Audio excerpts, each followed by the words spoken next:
Mga kaibigan, magandang buhay. Welcome sa aking channel. For today's video ko pala ay magsabaw ng isda. Yung sabawin ko na isda ay bisugo. Ngayon ay magpainit muna tayo ng tubig. Yung ginagamit ko ay yung boiling water para mabilis siya kukulo ba.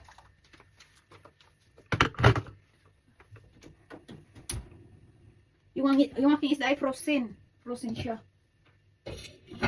Yan siya mga kaibigan. O diba? Yung tatlong piraso, nilagay ko sa fridge muna, tapos mamaya ko na yun, bukas ko na yung lutuin din para may sabaw din tayo. Diba? Sarap kasi pag ano ba, lagi akong nagsasabaw pag malamig ang panahon.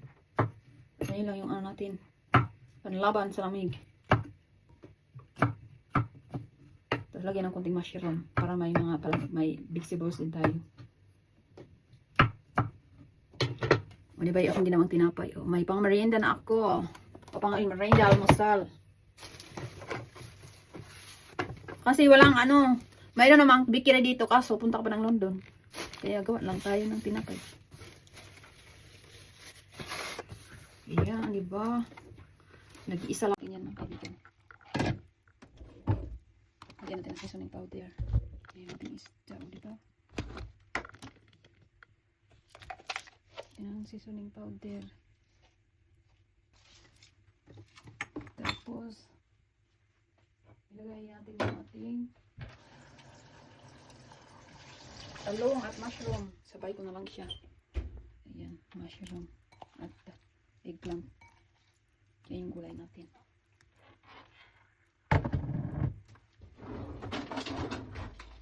Ganyan natin yan, kaibigan. Ayan yung ulam natin, diba? Sabaw. Maraming sabaw yan para may bahaw tayo.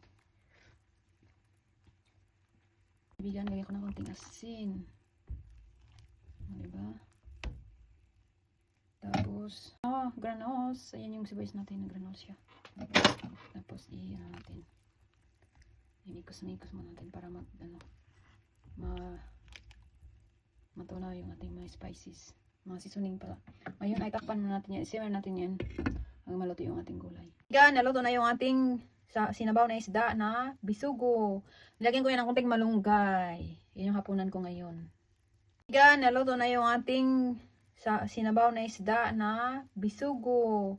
Nilagyan ko yan ng konting malunggay. Yan yung hapunan ko ngayon.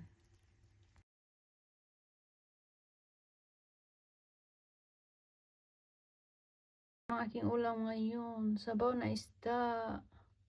Lagi ako nag-isda ngayon. Yan lang mga kaibigan.